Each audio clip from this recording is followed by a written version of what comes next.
ચાલો મિત્રો, જય શ્રી કૃષ્ણ. તો નેક્સ્ટ ટાઈમ આપણે અચળ પ્રવેગી ગતિના સમીકરણો મેળવેલા હતા સાદી રીતે. આજનો એ જ પ્રશ્ન છે જે આપણી એનસીઆરટી બુકમાં છે. એનસીઆરટી બુકમાં છે, દાખલા સ્વરૂપે છે. તો અચળ પ્રવેગી ગતિના સમીકરણ કલનશાસ્ત્રની મદદથી. કલનશાસ્ત્ર એટલે ગણિતની એક શાખા છે. કલનશાસ્ત્ર એટલે વળી શું? તો કે ગણિતની એક બ્રાન્ચ છે, શાખા છે. કલનશાસ્ત્ર મીન્સ સંકલનની વાત આવે એમાં. કલનશાસ્ત્ર એટલે આપણે જ્યાં સુધી સંબંધ રાખશું એ સંકલન. ટૂંકમાં સંકલનની મદદથી તમારે અચળ પ્રવેગી ગતિના સમીકરણો મેળવવાના છે. ઓકે, ચાલો શુભ શરૂઆત કરી દઈએ. સમીકરણો તમારી પાસે ક્લિયર છે.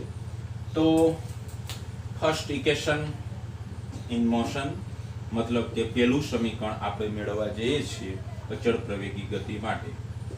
અચળ પ્રવેગી યાની કે પ્રવેગ અચળ છે દોસ્તો, એનું પહેલું સમીકરણ.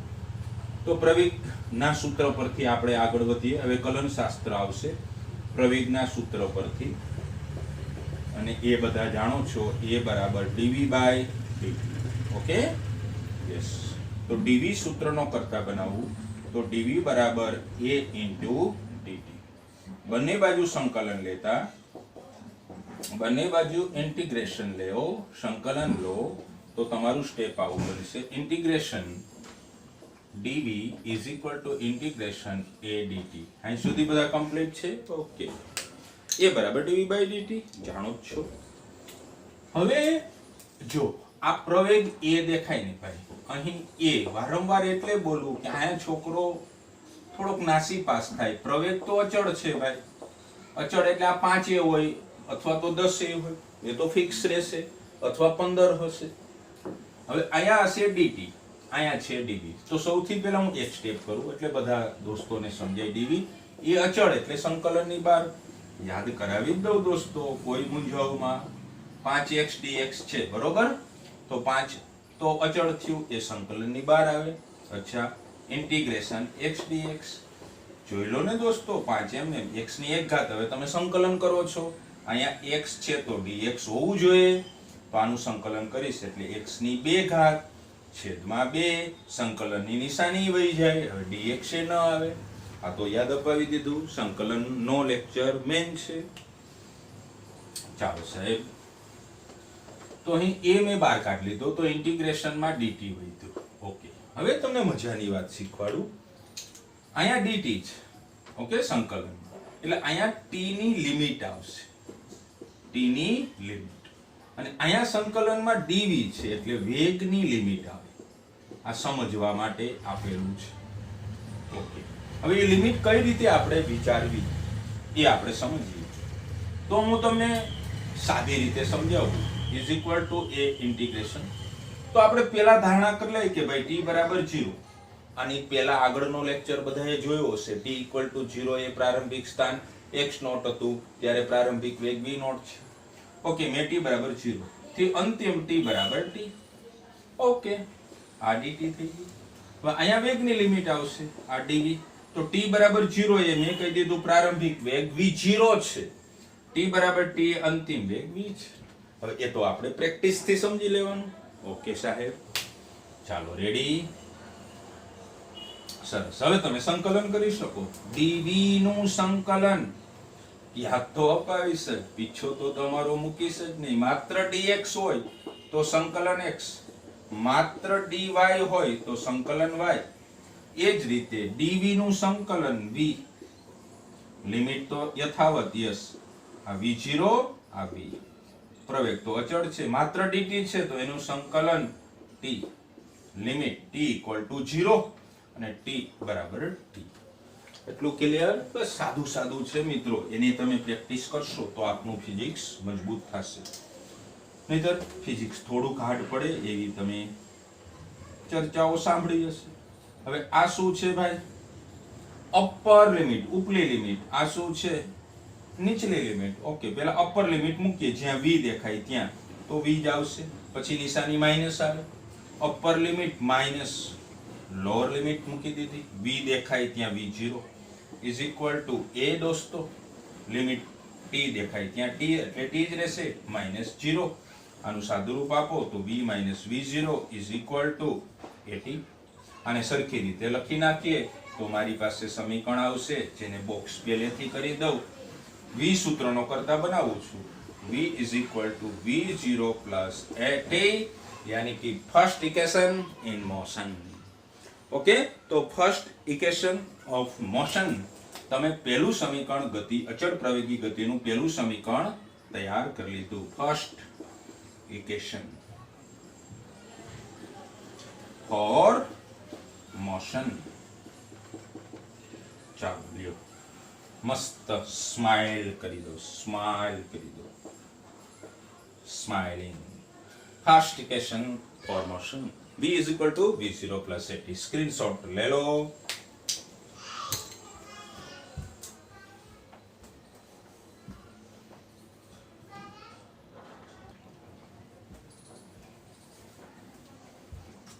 ચાલો મિત્રો, તો ઇક્વેશન 2 તરફ આપણે પાપા પગલી સ્ટાર્ટ કરીએ. તો પેલું પ્રવેગની વ્યાખ્યા મુજબ આપણે કામ કરેલું. હવે સમીકરણ નંબર 2 માં વેગના સૂત્ર ઉપરથી આપણે કામ કરી શકીએ. વેગ = v = dx/dt. બધા જાણો છો તત્કાલીન વેગ. ઓકે, આમાંથી dx સૂત્રનો કરતા રાખો તો v dt તમારું સોલ્વ થઈ ગયું. બંને બાજુ સંકલન લો. અચ્છા સાહેબ, બંને બાજુ સંકલન લીધું. Integration dx = integration v dt. Okay, હવે આ સ્ટેપ ને ધ્યાનપૂર્વક સાંભળો. આ v તો અચળ નથી ને મારા ભાઈ? ના સાહેબ, જે સમીકરણ આપણે તારવીએ છીએ એમાં એક્સેલરેશન યાની કે એ જ કોન્સ્ટન્ટ છે, એને જ આપણે અચળ લઈ શકીએ. આ તો dx ને અચળ ન લઈ શકું, v ને અચળ ન લઈ શકું, કારણ કે એ મને કહેવામાં ન થયું dt તો અચળ છે. ઓકે, એટલે અહીંયા કોઈ છેતરાય નહીં, આ v છે. ઓકે, પણ એની હમણાં આપણે વ્યવસ્થિત ચર્ચા કરીશું. તો સૌથી પહેલા તો v ને હું વિચારું કે v બરાબર શું લખાય, પરંતુ ફર્સ્ટ ઇક્વેશન બધાને ખબર છે કે v = v0 + at. હા સાહેબ, ફર્સ્ટ ઇક્વેશન કમ્પ્લીટ છે મારું. તો હું v ની જગ્યાએ v0 + at મૂકી દઈશ અને પછી લિમિટ રાખીશ દોસ્તો. તો મારી પાસે આવું આવ્યું v0 + at. v દેખાય ત્યાં મેં v0 + at મૂકી દીધું અને ઇન્ટુ dt છે. ચાલો રેડી? સરસ સાહેબ. હજી આપણે કામ કરીએ પછી લિમિટ મૂકી દઈએ. તો ઇન્ટિગ્રેશન dx. હવે અહીંયા મેં તમને કીધું પેલું પદ વત્તા બીજું પદ, જે મેં સંકલનમાં સમજાવેલું, બેયને સંકલનનો નાસ્તો આપો. v0 * dt ગુણાકારમાં છે દોસ્તો, પ્લસની નિશાની. સંકલન સંકલન at * dt. હવે તો ખરું થઈ ગયું. અચ્છા, હવે તમે કામ કરી શકશો. શું? હવે આપણે કામ કરીશું લિમિટ મૂકવાનું. ઓકે, અહીંયા બી લિમિટ આવશે, અહીંયા બી લિમિટ આવશે અને અહીંયા બી લિમિટ આવશે. અહીંયા કોણ છે? dt છે એટલે ટાઈમની લિમિટ. અહીંયા dt છે એટલે ટાઈમની લિમિટ. અહીંયા dx છે એટલે x ની લિમિટ. આ સમજવા માટે આપ્યું દોસ્તો. અચ્છા અચ્છા, તો હવે આપણે ટાઈમની લિમિટ મૂકશું અને વ્યવસ્થિત ગણતરી કરશું. તો આપણું જે ધારણા છે એ મુજબ કામ કરીએ કે t આપણે શરૂઆતમાં 0 લેશું, t = 0, અને અંતિમ સમય t = t. એટલે અહીંયા બી જ t = 0, t = t. આ તો બધાને આવડી ગયું. હવે t = 0 એ પ્રારંભિક સ્થાન x0 કહી દો, t = t અંતિમ સ્થાન x કહી દીધું. ઓકે સાહેબ, સરસ. તો હું આને આગળ વધારું તો મારી પાસે સમીકરણ આવું આવશે. હવે dx નું સંકલન. હવે તો બધાને આવડી ગયું. x લિમિટ x0 થી x = v0. તો કોઈ આંકડો આવી ગયો હશે હવે. ઓકે, એને બહાર કાઢી લો. સરસ. શું વધ્યું હવે? સંકલનમાં dt. હવે બધાને આવડી ગયું. t 0 થી t વત્તા એ બાબુ તો અચળ છે, સંકલનની બહાર, તો t ની 1 ઇન્ટુ dt. હવે તમારું સંકલન મજબૂત થવું જોઈએ, એનું વર્ક કરજો તો તમને મજા આવશે. 0 થી t.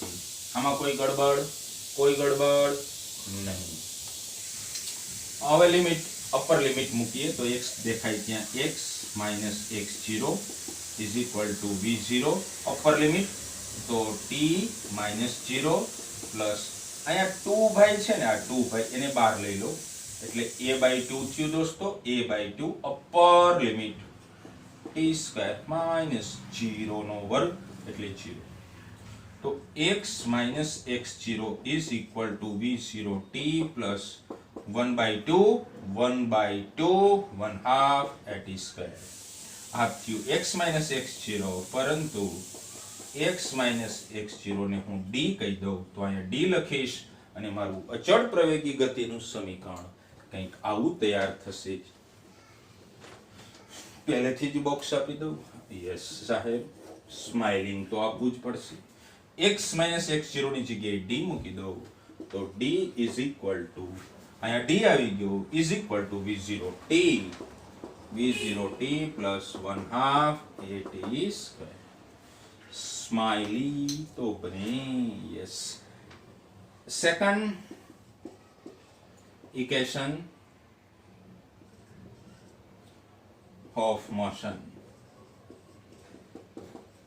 થયું અચળ પ્રવેગી ગતિનું બીજું સમીકરણ. સ્માઇલી તો આપો સાહેબ.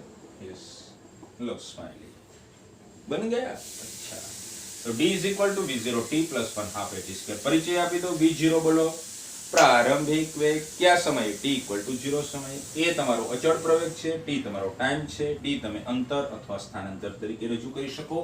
ગણતરી આપ જોઈ શકો છો, સ્ક્રીનશોટ લઈ શકો છો.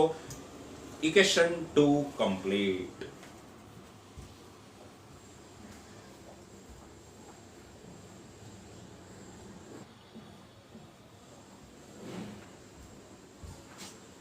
તો ચાલો મિત્રો ઇક્વેશન 3 તરફ આપણે મૂવ થઈએ. તો ઇક્વેશન 3 ની શુભ શરૂઆત કલન શાસ્ત્રની મદદથી જોવાની છે.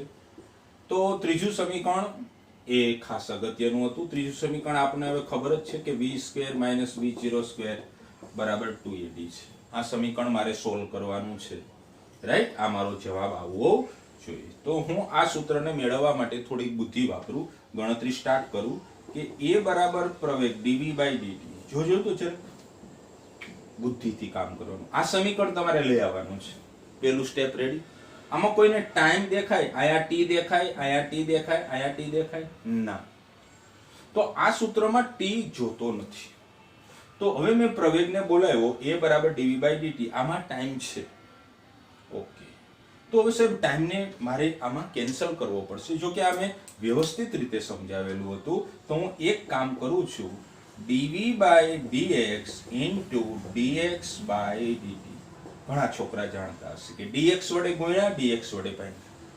હા, હવે એના દ્વારા શું થયું તો કે a બરાબર આ તમને ઓળખતા આવડવું જોઈએ. એ તમને હું સાઈડમાં બતાવું, લગભગ ખ્યાલ હશે. તત્કાલીન વેગ dx/dt ને તો વેગ કહેવાય. એટલે અહીંયા હું v મૂકી દઉં તો આ મારી પાસે dv/dx છે. અમુક છોકરાઓને આ ડાયરેક્ટ સૂત્ર પણ ક્લિયર હશે. જો કે વેગડ સાહેબ તમને એ રીતે સમજાવે છે કે a બરાબર એક સૂત્ર dv/dt ટાઈમના સંદર્ભમાં, બીજું સૂત્ર છે d²x/dt², આ સ્થાનાંતરનું સમયની સાપેક્ષે બે વાર વિકલન, અને ત્રીજું સૂત્ર હતું એ a બરાબર v dv/dx. દોસ્તો, ત્યારે મેં તમને બૂમો પાડીને કીધું હતું કે આ પ્રવેગના એટલા સૂત્ર છે. તમારે કયો રિલેશન કોની સાથે જોઈએ એ મુજબ સૂત્ર યુઝ થશે. આયા બધાની બેટરી ચાર્જ હોવી જોઈએ. રાધા હું પુકારું પૂરી દ્વારિકામાં, મને મારી રાધા વિના સુનું સુનું લાગે. હજારો છે રાણી છતાં રાધિકાની યાદો મને કાંટા જેવી લાગે. આ કાનુડાની વેદના છે દોસ્તો. કૃષ્ણ પરમાત્મા દ્વારિકામાં જ્યારે ગયા હતા ત્યારે એની રાધા એને યાદ આવે છે, માતા એની યાદ આવે છે. આપ જાણો છો કે બધું ગોકુલનું જે એની લીલાઓ છે એ મૂકી અને કૃષ્ણ પરમાત્મા દ્વારિકા નગરીમાં આવે છે ત્યારે એનાથી રુદન થઈ જાય છે. ખાલી મને કૃષ્ણ યાદ આવી ગયા એટલે બોલી નાખ્યું છે. આપને પ્રવેગ યાદ રહેવો જોઈએ. આ પ્રવેગના સમીકરણો છે. ઓકે, આમાં ટાઈમ કોઈને દેખાય છે? ના, આમાં ટાઈમ છે બટ સ્થાનાંતર છે, એની વચ્ચે રિલેશન. આ વેગ અને આ ટાઈમ છે એનો રિલેશન છે. આની ફિઝિક્સની મજા છે કે તમે કયું સૂત્ર કયા સમયે યુઝ કરો છો. અચ્છા, તો સાહેબ આગળ ધપીએ. a બરાબર v dv by dx. Okay, એક શાંતિ આપણી થઈ ગઈ કે આપણે સૂત્રમાં ટાઈમ જોતો નથી એટલે ટાઈમને કેન્સલ આઉટ કર્યો. હવે આ dx ને હું અહીંયા લઈ આવું તો a dx is equal to v dv. Okay, yes. હવે બંને બાજુ સંકલન લેશું. હવે તો સાહેબ થોડું થોડું સમજાય છે તમારું ફિઝિક્સ.